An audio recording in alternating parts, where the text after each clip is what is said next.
నుంచుని ఇప్పుడు చెప్పినటువంటి ఈ మంత్రాలనే గనక చదివినట్లయితే బ్రహ్మహత్యతో సహా అతడు చేసినటువంటి పాపాలన్నీ కూడా పటాపంచలైపోతాయి అని చెబుతూ ఉన్నాడు. చూడండి, సర్వపాపై ప్రముచ్యతే, నీళ్లలో నుంచుని ఈ మంత్రాలు గనక జపం చేసినట్లయితే అతడు చేసినటువంటి పాపాలన్నీ కూడా తొలగిపోతాయి అని చెప్తూ ఉన్నాడు.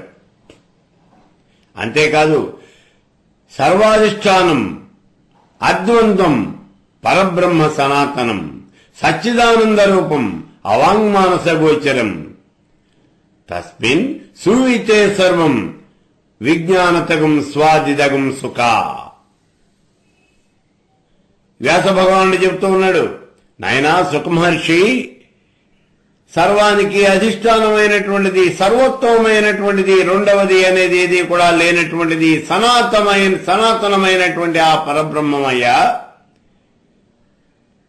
అదే సచ్చిదానంద రూపము అవాంగ్మానస గోచరము. ఈ విషయాన్ని తెలుసుకున్నంత మాత్రం చేతనే అన్ని విషయాలు కూడా తెలుస్తాయి అని చెప్తూ ఉన్నాడు. ఎందుకనంటే ఈ శుకుడు అడిగాడు, దేన్ని గురించి తెలుసుకుంటే సర్వము తెలుస్తుందో, దేనికి నమస్కారం చేస్తే సర్వ దేవతలు ప్రీతి చెందుతారో ఆ విషయాన్ని గురించి చెప్పమన్నాడు. అందుకని చెప్తూ ఉన్నాడు ఇక్కడ. ఈ విషయం తెలిసినంత మాత్రం చేతనే అన్ని విషయాలు తెలుస్తాయ్యా. తదాత్మకత్వాత్ సర్వస్య తస్మాత్ భిన్నం నహి క్వచితు. ఈ చరాచర జగత్తులో అన్ని కూడా పరబ్రహ్మ యొక్క స్వరూపాలే, దానికన్నా భిన్నమైనటువంటిది ఏదీ లేదు. తస్మాత్ భిన్నం నహి క్వచితు, దానికన్నా వేరైనటువంటిది ఎక్కడా లేదు, ఏదీ కూడా లేదు. నైనా వేదంలో రెండు రకాలైనటువంటి విద్యలున్నాయిరా అని చెప్తూ ఉన్నాడు ఇక్కడ. ద్వే విద్యే వేయితవ్యేహి, వేదంలో రెండు రకాలైనటువంటి విద్యలున్నాయి. ఏమిటయ్యా అంటే పరాచైవ, ఇక్కడ పర అపర అనేటటువంటి రెండు రకాలైనటువంటి విద్యలు, వాటిని గురించి చెప్తూ ఉన్నాడు. ఆ రెండు రకాలైనటువంటి విద్యలు ఉన్నాయ్యా, పర అపర అనేటటువంటి విద్యలు ఉన్నాయి. ఇందులో పరా విద్య అంటే మోక్ష విద్య, మరి అపరా విద్య అంటే ఏమిటి? అపరా విద్య అని అంటే ఈ లోకంలో బతకడానికి ఉపయోగించేటటువంటి విద్యని అపరా విద్య అని అంటాము. వేదాలు, శాస్త్రాలు, పురాణాలు, ఇతిహాసాలు, సంగీతము, సాహిత్యము, జ్యోతిషము, నిరుక్తము, ఇవన్నీ కూడా అపరా విద్యలు. మరి పరా విద్య అంటే ఏమిటి? ఇదే మోక్ష విద్య.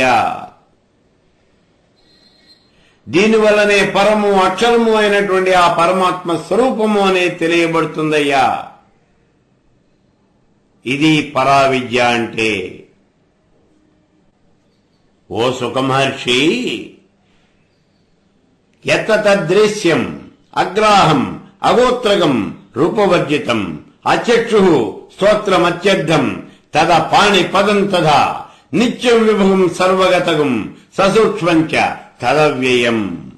ఆ పరబ్రహ్మ స్వరూపము అనేది ఎట్లా ఉంటుంది అంటే అది కంటికి కనిపించనటువంటిది, చెవులకు వినిపించనటువంటిది. ఆ పరబ్రహ్మ స్వరూపాన్ని కళ్ళతో చూడలేవు, దాన్ని గురించినటువంటి వాక్యాలు ఏవి కూడా చెవులతో వినలేవు. దానికి రూపం లేదు, కళ్ళు లేవు, ముక్కులు లేవు, చెవులు లేవు, కాళ్ళు లేవు, చేతులు లేవు, అంగములు అనేవి అంతకన్నా లేవు. అది సత్యము, నిత్యము, శాశ్వతమైనటువంటిది, సర్వగతమైనటువంటిది, అన్నింటి యందు కూడా ఉంటుంది. సూక్ష్మాతి సూక్ష్మమైనటువంటిది, అన్నింటినీ సృష్టిస్తూ ఉంటుంది, అన్నింటినీ కూడా నాశనం చేస్తూ ఉంటుంది. అదేనయ్యా పరబ్రహ్మ స్వరూపము అంటే. తద్భూతయోనిం పశ్యంతి ధీర ఆత్మనమాత్మని. జ్ఞానులైనటువంటి వాళ్ళు సర్వభూతాలకు కూడా కారణమైనటువంటి ఆత్మను ఆత్మలోనే దర్శిస్తారు. ఈ ఆత్మని ఎక్కడ చూడగలము అంటే ఆత్మలో మాత్రమే చూడగలము అని చెప్తూ ఉన్నాడు. ఈ ఆత్మని జ్ఞానులైనటువంటి వాళ్లే దర్శిస్తారు అని కూడా చెప్తూ ఉన్నాడు. చూడండి,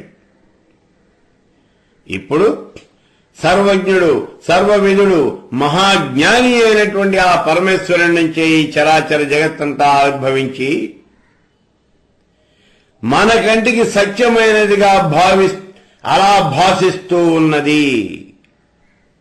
ఈ చరాచర జగత్తంతా కూడా పరమేశ్వర స్వరూపం నుంచి ఆవిర్భవించింది. ఇది అసత్యమైనటువంటిది. జగత్తంతా కూడా మిథ్య అయినప్పటికీ కూడా మన కంటికి ఇదే సత్యమైనదిగా కనిపిస్తూ ఉన్నది. ఎలా కనిపిస్తూ ఉన్నది అంటే రజ్జువునందు సర్పము కనిపించినట్టుగా తాడును చూసి మనం పామని ఏ రకంగా అయితే భావన చేస్తూ ఉన్నామో అలాగే అసత్యమైనటువంటి ఈ జగత్తును చూసి మిథ్య అయినటువంటి ఈ జగత్తును చూసి మనం సత్యము అని భావిస్తూ ఉన్నామయ్యా. అలా మన కంటికి కనిపిస్తూ ఉన్నది.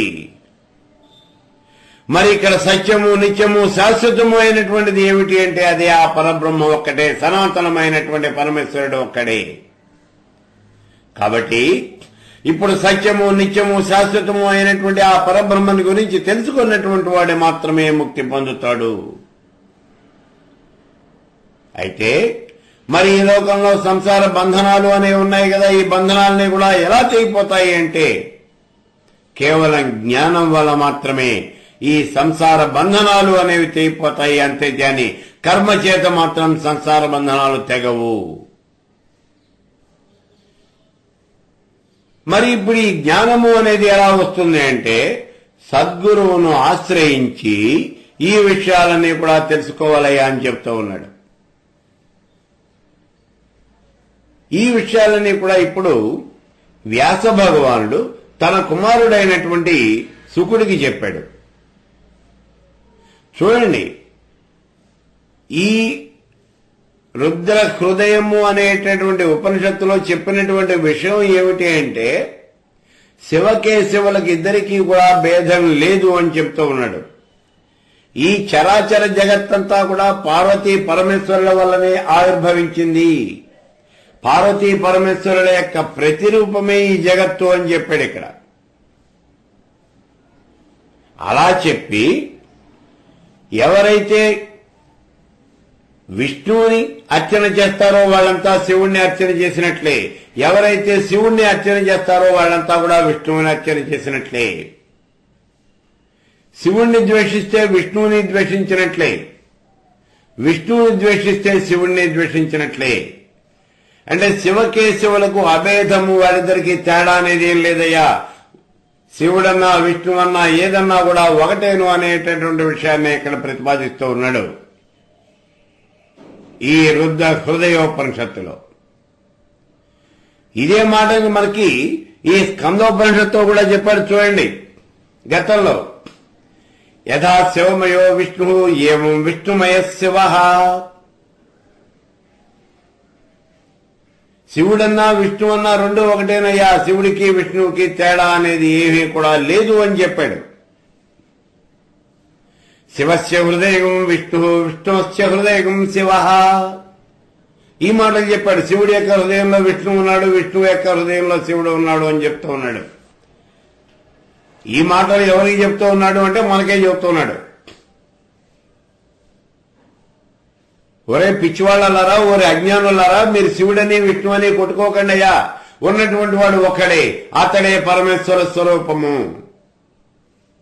అయినా ఇదంతా కూడా మన అజ్ఞానం తప్పించి ఇంకా ఏమీ కాదు. ఈ విషయాన్ని ఒకసారి చూడండి. ఇదంతా కూడా పూర్తిగా మన అజ్ఞానం. ఎందుకంటే నిరాకారుడు నిర్గుణ స్వరూపుడు అయినటువంటి వాడు పరమేశ్వరుడు అని మనం పక్కన చెబుతూ అతడు శివుడని, అతడు విష్ణుడని, అతడి కాళ్ళున్నాయి, చేతులున్నాయి, శరీరంలో వివిధమైనటువంటి భాగాలు ఉన్నాయి, అంగాలు ఉన్నాయి అని మనం ఎలా అర్చన చేస్తాం? పరమేశ్వర స్వరూపానికి రూపం లేదు అని నువ్వే చెబుతూ ఉన్నావా? మళ్ళీ ఈశ్వరుడు పరమేశ్వరుడు అని చెప్పేసి నువ్వే అంటూ ఉన్నావా? ఎలా సాధ్యం అవుతుంది? నువ్వు చెప్పినటువంటి మాట నువ్వే కాదంటున్నావా?